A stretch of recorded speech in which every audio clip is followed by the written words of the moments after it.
Welcome back to Beyond the Margins, Inside the Mind Shaping Modern Finance. I'm your host, Cherise, and today we're diving into the operational engine room behind one of the most interesting holding companies in modern finance. Guest is David Sherman, the powerhouse behind ENDI Corp and CrossingBridge Advisors. David has built, scaled, restructured, streamlined, and grown multiple financial firms, and today we're pulling back the curtain on how he actually runs them.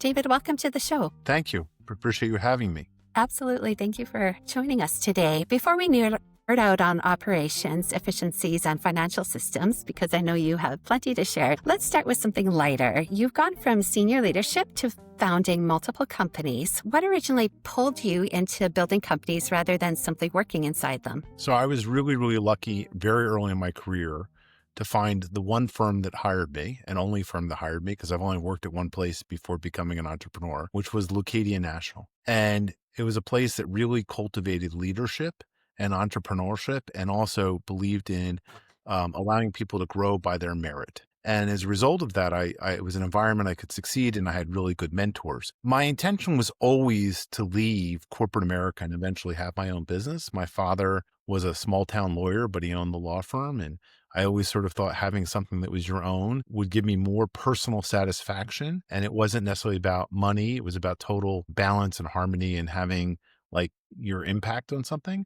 So it was always, even when I went to undergraduate business school at Washington University, it was always a strategy where I had always decided at some point I'd like to get some skills, then be able to find an opportunity to open my business where I could provide a need for people and get paid for it. So would you walk us through kind of your journey from Leucadia through to where you are now? Sure. Well, so after I left university, I spent 10 years full time at Leucadia. I think it's important for anyone who has a business or they're thinking of starting a business to make sure you have really the appropriate experience before launching, because I think it's very appealing to launch your own business. It sounds great. And there's never a right time. One should make sure they feel highly confident to maximize their likelihood of success in a field that has a lot of failure, that they're going to be successful. And one of the key elements is actually having fundamental knowledge.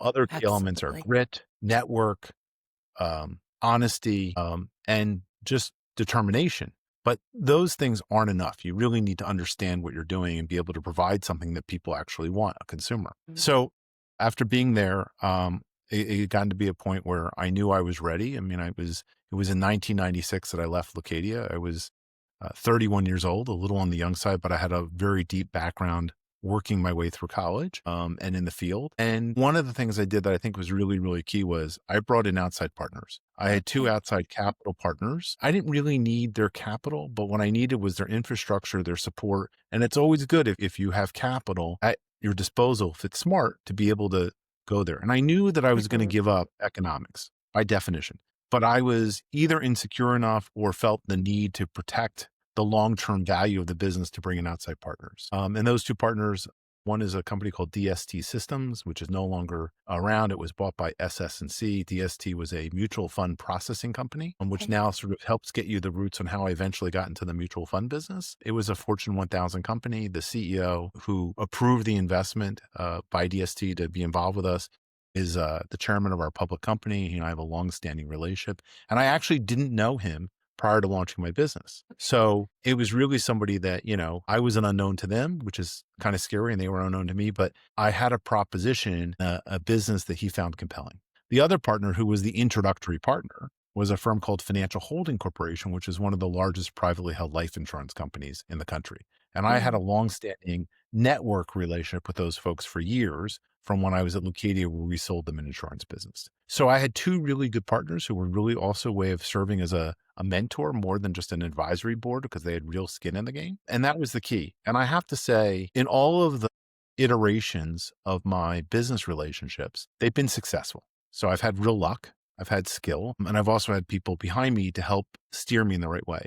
But when I started the business, I didn't end up there. I didn't start, I'm going to the mutual fund industry, and then I'm going. Life doesn't work that way, at least not for me. Life's not a straight line. It's a lot of zigging and zagging. And when you see an opportunity, figuring out how to pivot properly. I would say these guys were more than patient with my pivoting. And I think even though we were making very good money, I think my initial venture, which was being in the private fund business, was a little disappointing to them. And I think it was disappointing to them because and what I call private funds, you might refer to as hedge funds. Being in the credit opportunity space or the high yield stress and distress space, let's be very clear. In those days, back in the mid 90s and early 2000s, and today, it was just a nomenclature to describe people that have private funds where they're charging egregious fees and they don't really hedge anything. Um, and I call it the get rich quick scheme, and it suited me very well, but that's not really a business. And I think that my original partner's like, well, this is great. You're making a lot of money. We're making money, but you didn't build something. Like, who are you selling it to? What legacy are you leaving? How are your employees taking it forward? What is the future? Now I think we've created that, but again, it's an evolution. Where you think you can get your start and how you think about it and where you end up can be very different things. So we did that. We closed our fund to new investors, and at the time we had over 700 million in assets. So clearly a successful private fund business. Right. And we had never had a negative 12-month period from the time we launched it until 2008. After we closed it to new investors. But, and I think that's part of the reason we're successful, because we were able to protect capital in multiple down markets. But we also we knew what we were. We knew we were downside protection people. And this will come back very shortly, rather than, oh, we're going to hit home runs. We knew we were a solid single double player in baseball parlance. And I think why '05 was so important it was the recognition that sometimes there isn't that much opportunity in the investment world or in your specific area of expertise. And the reason we closed to new investors is most of the people that would give us money didn't think long-term. They were more hot money oriented, quote unquote. Right. And I want to match my customers with my investment premise. So if you think of customers as depositors at a bank, they're short-term liabilities. They come and go every day or every quarter or every month or every year. And I'm investing longer term. So you have a fundamental mismatch between your assets, your customer, between your liabilities, your customers, believe it or not, their liabilities paying you, Right. and your assets. And I think the training I had at Leucadia to think about asset liability management, insurance companies, and financial institutions helped me think about this process. So we closed to new investors, which chased away a lot of hot money pretty quickly and allowed us to keep a core group of clients that we knew really bought into our concept of being long-term value investors. Even though we're in the credit market, meaning high yield stress and stress, you're applying fundamental value principles in your active management.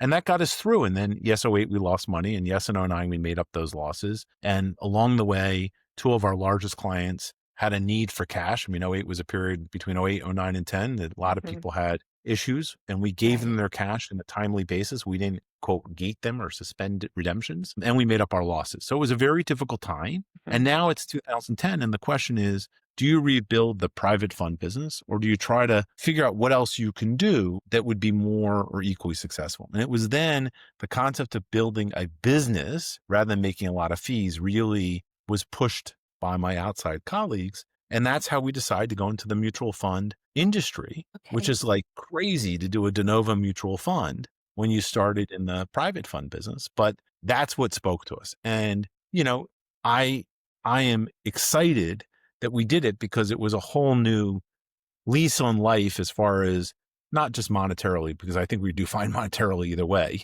but it was a lease on life on sort of stimulation, excitement, new challenges, and building something. And we'll see how the world evolves. But since 2010, we've now built CrossingBridge Advisors.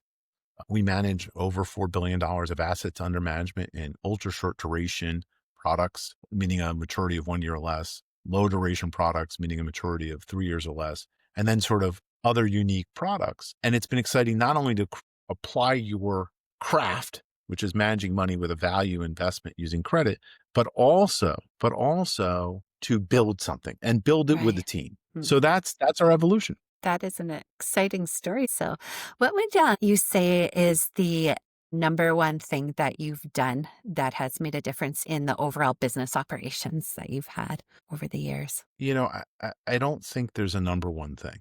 Okay. But there are a couple things that I think are really important, whether it was our private fund business or it was the mutual fund business or any of the other businesses we approach, because we also do a lot of workouts, right, in the distressed investing. So it's the same principles that apply. And that is a real pragmatism. Like, what do you have to offer? What is the solution? Are you the solution? Sometimes the best thing to do is let someone else or something else be the solution, and really be honest about the skills and the resources one can provide even if you don't like the answer. And if you take that approach and then you then take it one step further and apply it to whoever your partners, employees, investors, or consumers are, you've then taken the same pragmatic approach that you're assessing yourself and applying it to them, which then tends to be, if you're honest about yourself, not necessarily the most fruitful from getting revenue or profits out the door, but it builds the integrity and also allows you to basically assess where you are really properly. And then the last thing, which I really do think is whether you're an entrepreneur or you're an employee or you're somewhere in between, everyone has a client, right? And they're more, I mean, if you have a client, you have a boss. And the saying is, oh, treat everybody like, they're your client and how would you want to be treated? I think I take it a step further. They're your boss. So how are you going to act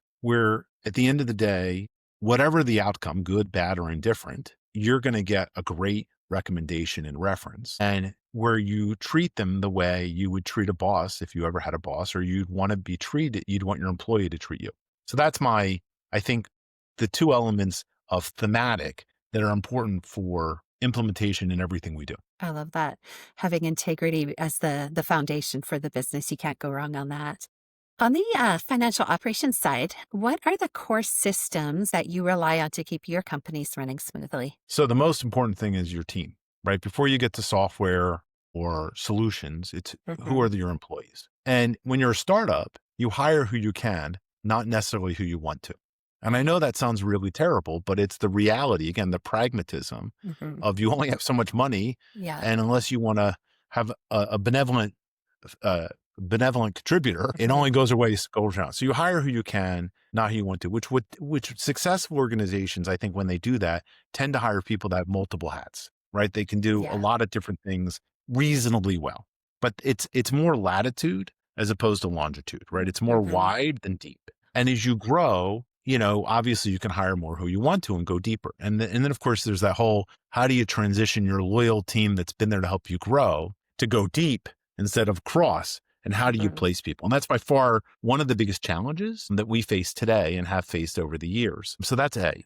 B, as far as actual systems, technology changes. I don't love the idea of being an early adopter of anything, but there are times where you can work around the edges of being an early adopter, and you just have to figure out what's smart about it. But technology should not be used for the sake of employing technology. So AI is a big thing today.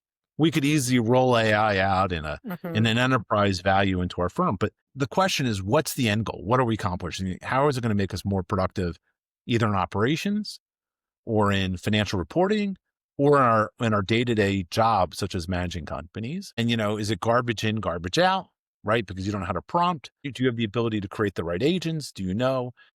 There is no answer. But one thing that I think is important, whether it's an operational, a financial, or a developed product, is you should be testing. So we've actually, for instance, in this specific case, because we're looking at it, we've tested ChatGPT, Claude, Gemini, Copilot, Perplexity, and Grok when DeepSeek. We've tried all 7 of them, and we've done it in a very methodical way where you're querying the same types of questions and the same types of problems, and some do better than others. So if it's integrating with Excel, which is a Microsoft product, and Copilot's a Microsoft AI, guess what? Tends to work better. But if you're inquiring in due diligence, Claude does pretty good, maybe because the Sovereign Wealth Fund of Norway adopted it and taught it how to look at investment committee work. If you want to do, communication, I think chat's very good. If you want to do sort of more consumer focused work, Gemini is quite good. So, we actually haven't adopted any per se. I think we're going to be adopting 2, but I think testing is important. A/B testing or setting up a control group is important. Absolutely. Make sure that when you get it in place, that it's actually what you want and it's going to give you results that are going to be helpful.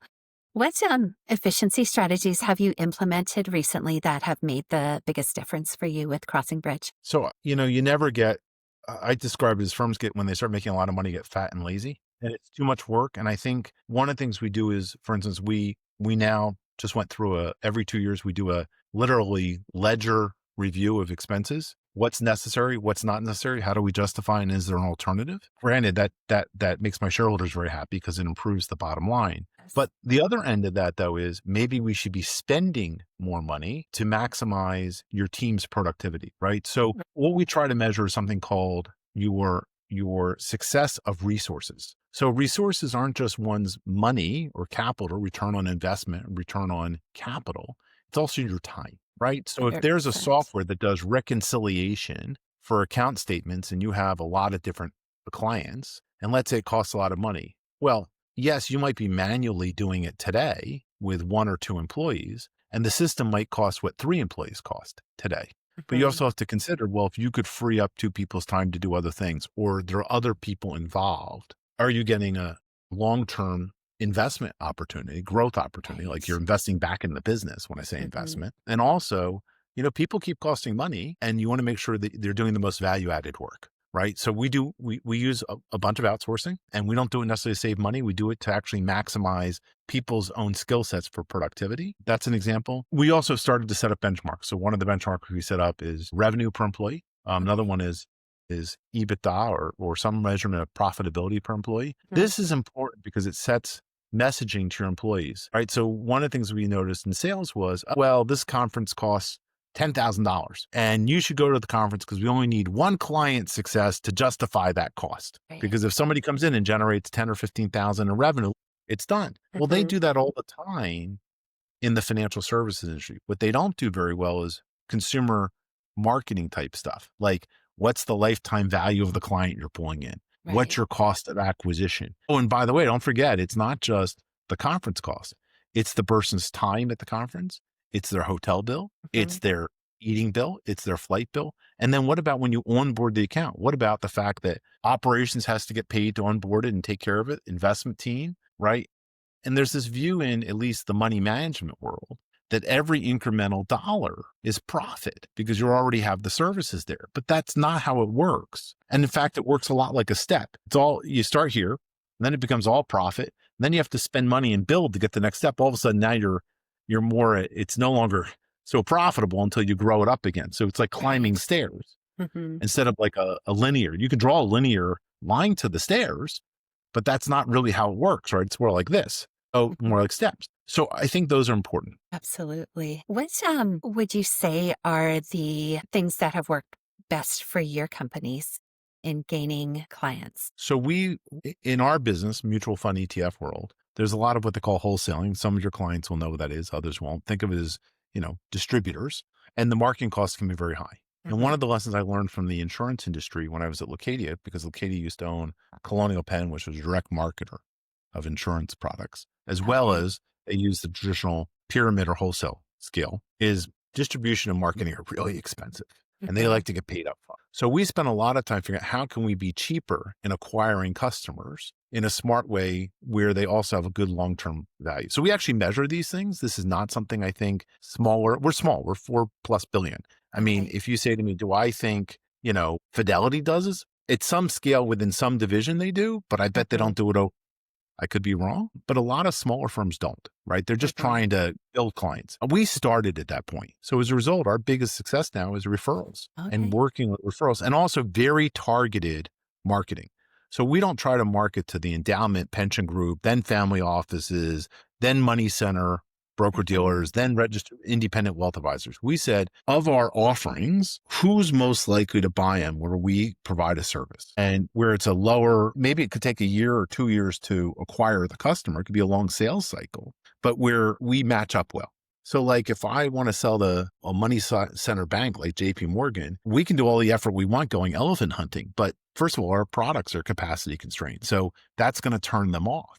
And you got Okay. to get to a platform and there's a lot of news. So that's a bad place to start. Mhm. A lot of hedge funds go after endowments and foundations. Maybe I think there might be a better way to do it. And the other thing that I think is really important that people forget is you need to be out there making calls every day. Like smaller firms try to acquire clients like, oh, I'll try to acquire 3 or 4 clients a month or 6 clients a month or 10 clients a month.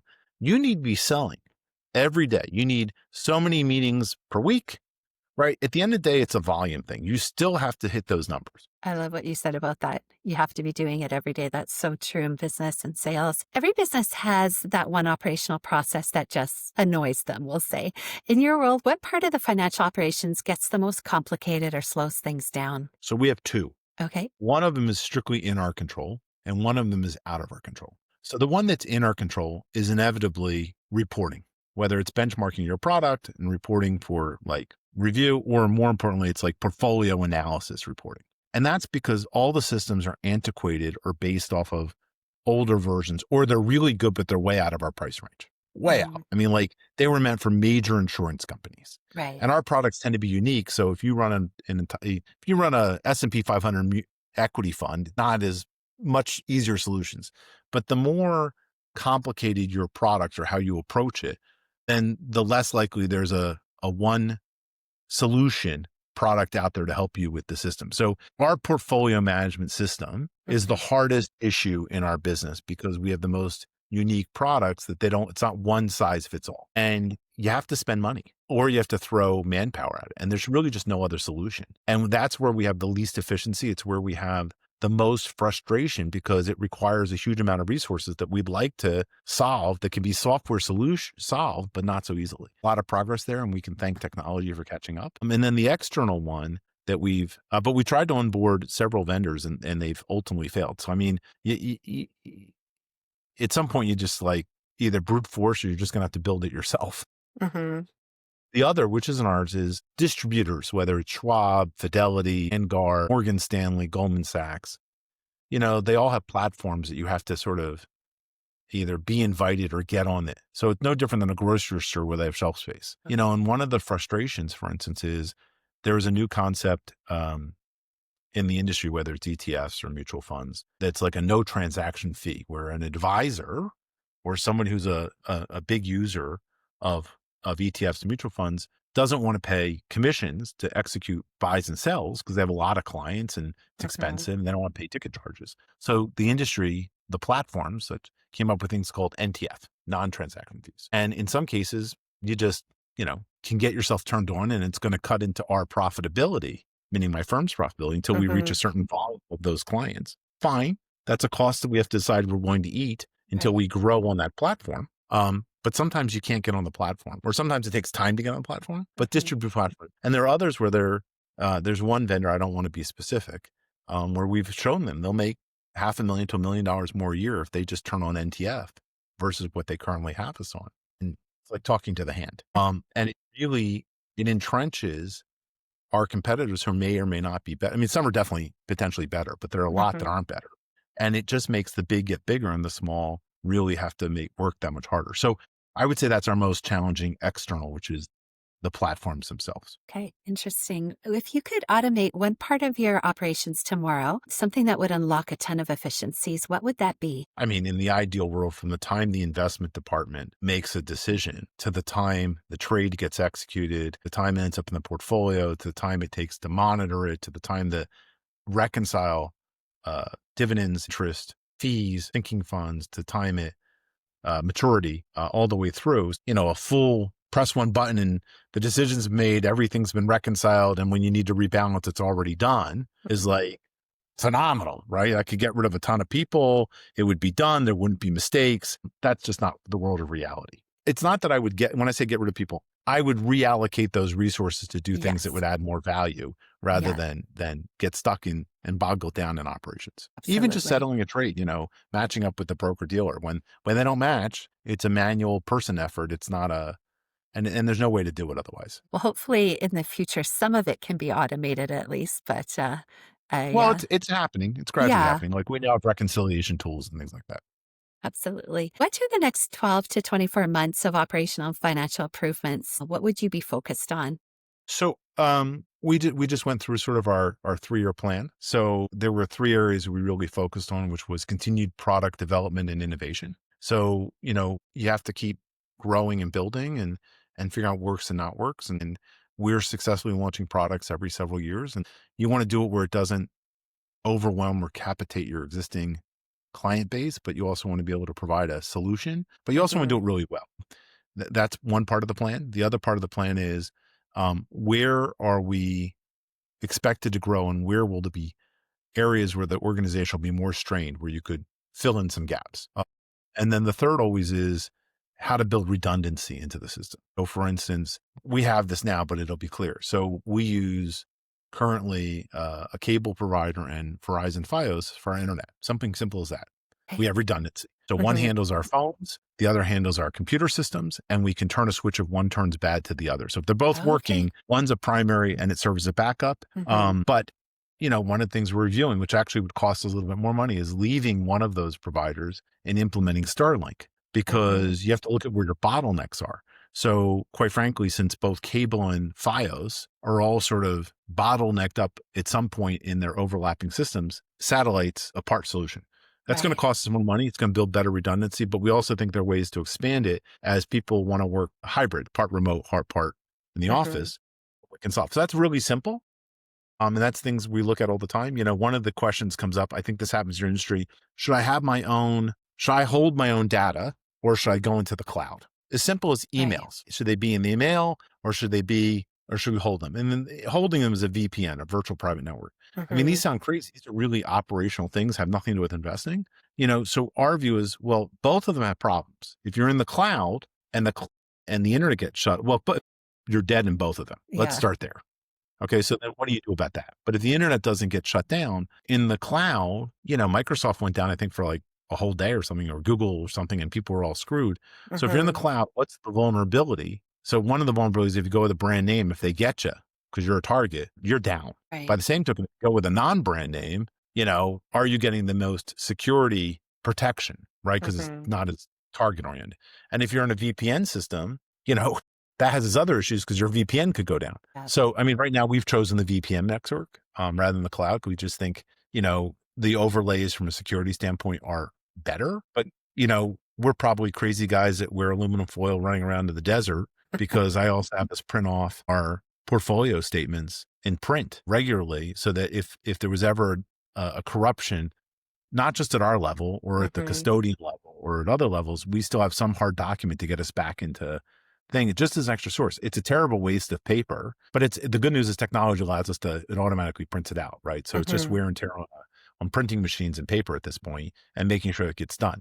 It's not really a smart thing to do, but we do it because we want that extra layer of security. So you have to, it's a balance system. Right. Absolutely. And I like how you said that, you have those multiple layers of protection there to support any bad scenarios that come up, But there's the pragmatism. It may not work. Yeah. Well, at least you've done your best, right? Due diligence. But, win. One of the things that sort of resonates in this line of question, and something that people that come up in the other questions, is there was an early boss of mine who was the treasurer of Lucadia, and he was Scottish, and he had this great line, and I want to share it with you and your audience because I think it's important to remember. If the clerk forgets to order the beef, the army grinds to a halt. So you got to think about the process from the very, very beginning. Absolutely. I like that. And that's attributed, he's still alive, so that's attributed to P. Douglas Campbell III. Wonderful. David, before we close, what's one piece of advice that you would give to business leaders who want to run financially efficient, operationally strong companies? I'm going to leave it with the line I just told you. Okay. If the clerk forgets to order the beef, the army grinds to a halt. And it's important to remember the clerk. For those who want to learn more about ENDI Corp and CrossingBridge or your work, what's the best way for them to get in touch with you? So we have an open door policy. You can email me at david@endicorp.com. You can email me at dsherman, SHERMAN, at CrossingBridge.com. You can find me very easily on LinkedIn. You can find me very easily on the net. David, thank you so much for joining me today. This conversation has been eye-opening and packed with some gold nuggets for anyone running a financial operation. For our listeners, if this episode has sparked some ideas and insights or encouraged you in any way, make sure to hit like and subscribe. David, thank you so much again for joining us, and I wish all our listeners a great day. Thank you very much.